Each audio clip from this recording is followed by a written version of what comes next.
Welcome back to my shop. It hasn't been long since you've last been with me here. If you remember my last project, this is mark number 2. Second attempt at the same idea with a little bit of a design difference. Also, I'm going to be working on a larger piece, so hopefully it will keep up with being thin a little bit better. And I'm changing the technique of how I'm doing everything. Right now, this large piece of yew, which I've cut off one of the logs that I had, is connected to the chuck using the wormwood screw. The idea is that I will shape it and then I will be able to flip it and reattach it to the screw on the other side, and that should be better. I'm saying should because I'm not sure, so we'll see how that goes. And if needs be, the last pieces of disconnecting the central piece I will do by hand. If you haven't seen my last video and don't know what I'm talking about, I'm going to put a link to the video probably somewhere here or maybe here at the top. There's going to be like a card thing that will help you go back to the other video.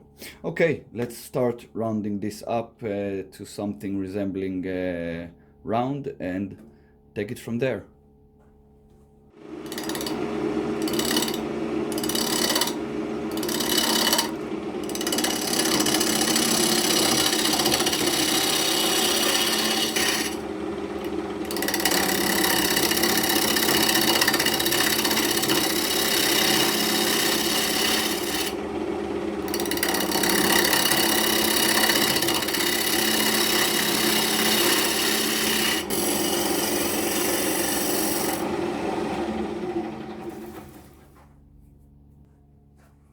I don't know if you can see this, you probably can. There's some spalting in here, which I wasn't expecting. But there's also some spalting in here. That's really nice. I hope that some of that will transfer to the shape itself. Now I'm going to just use my parting tool to flatten out both sides as far as I can go with this side, and obviously this side all the way up to the to my support.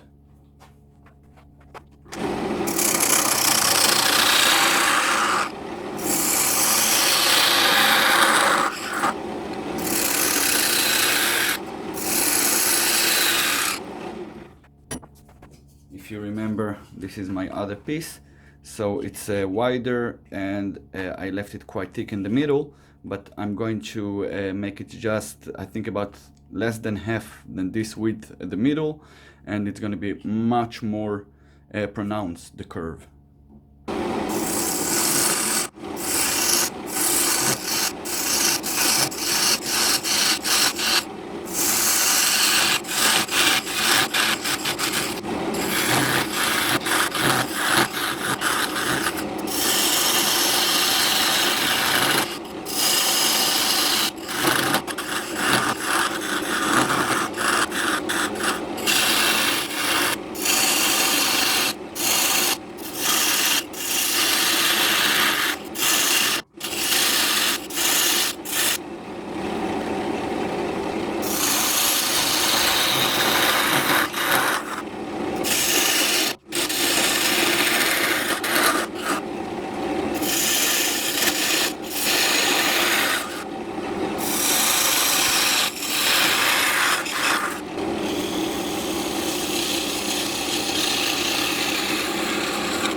Okay, so it's pretty much the shape that I want from here to here, and I like the curve.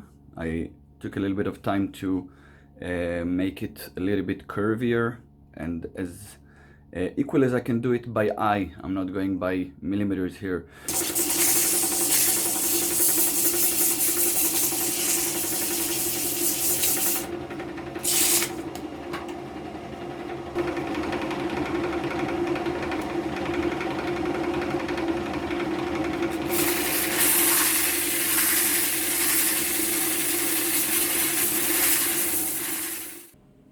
Welcome back, and I completely finished sanding the inside of this piece.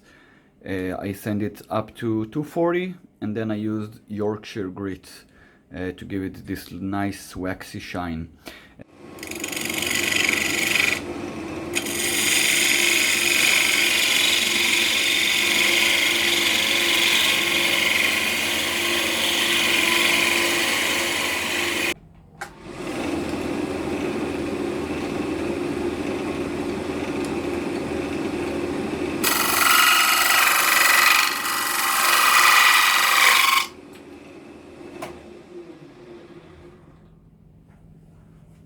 Well, this just happened.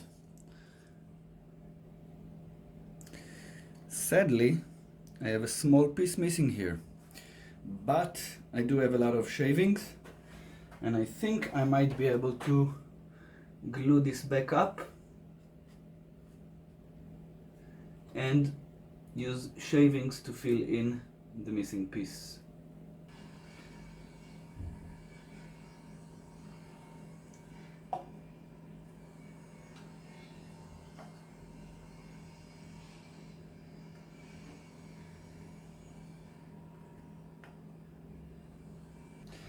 I'm gonna pick up some shavings and I'm gonna mulch them into the finest powder I can. And I'm going to introduce this powder to the crack.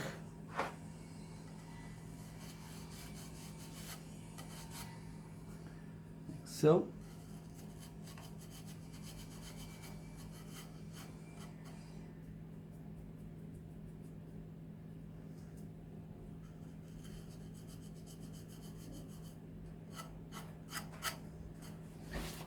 Give it a little bit of CA.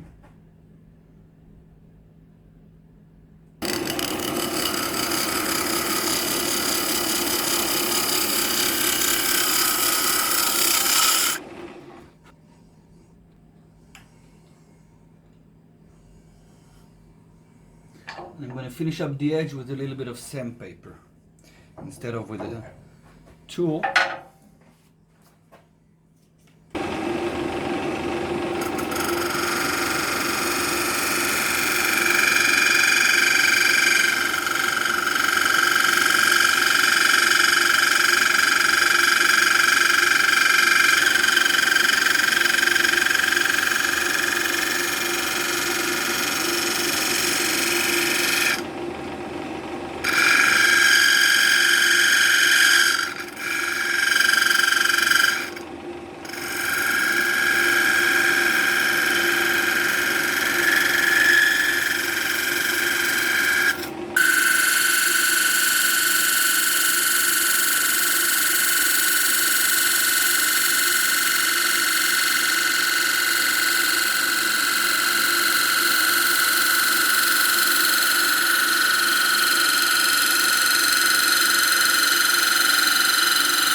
I'm just sitting here and thinking, how the hell am I going to turn the other side?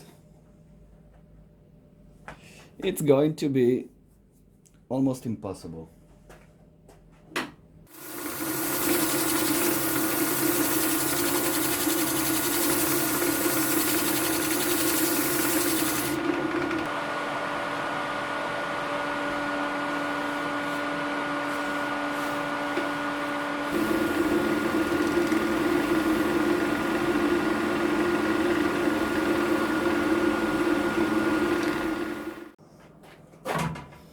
Okay guys, cracks and all, we're moving on.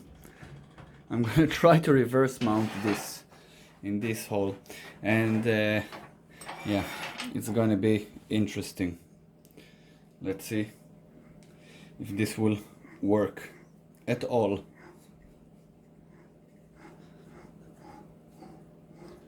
Okay, so this is unscrewed. Let me give you a closer look, if I can actually get it to focus. There is a crack that formed here, right in the middle of the form. But we're moving on.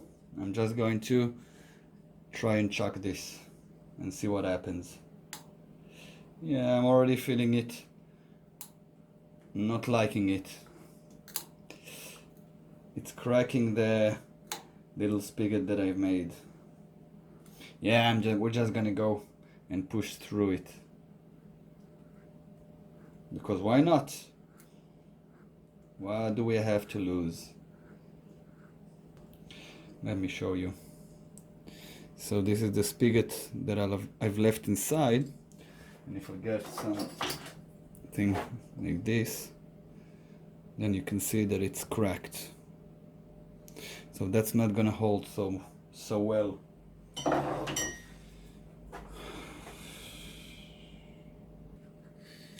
Well, since I got nothing else to do with this, we're gonna try and use the cold jaws on my chuck. So let's replace these jaws with the cold jaws.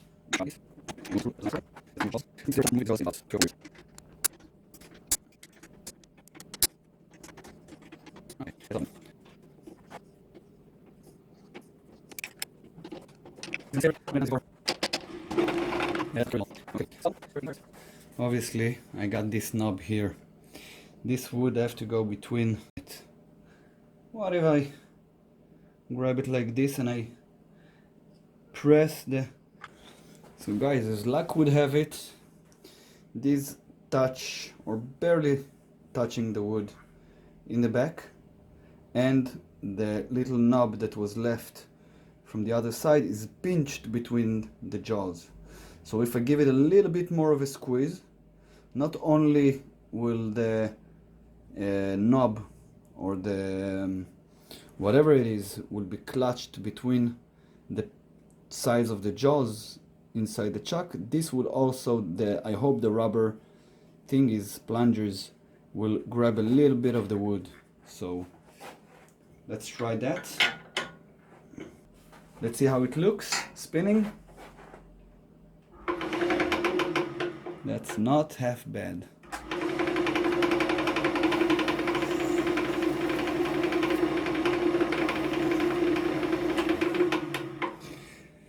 Well guys, I think that's pretty much the best that I could do under the circumstances. So, since I got nothing else to do right now, let's try and turn this. What say you?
So guys, what did we learn? First of all, the first thing I've learned about making this project, and it's something that someone clued me in on Facebook a little bit after I've started, is that yew is famously prone to cracks. So trying to turn yew very thin results in cracks, and as you can see, that is exactly what happened. I got a few cracks going along the thing. I'm gonna call it a thing now. So one of it was large and we were able to glue it back. Some of them are smaller and not very pronounced, but still it was a good example and a very good, let's call it exercise in turning using different tools and techniques. As you can see, I got a little bit sloppy at the end with the sanding, not on this side that is coming up now, but on the other side there is a little bit of you can see some rings left from the tool, but overall I think this really shows up a couple of things. First, that something like this can be done relatively easy with simple tools that most of us have in our shops. And the next thing is that don't turn too thin when you're using wood that isn't really good for it. And the last thing is that I want to thank you for joining me in this week's project and in this set of 2 videos. Check out my previous video to see what I've tried to do before, and I hope to see you back in my shop really soon.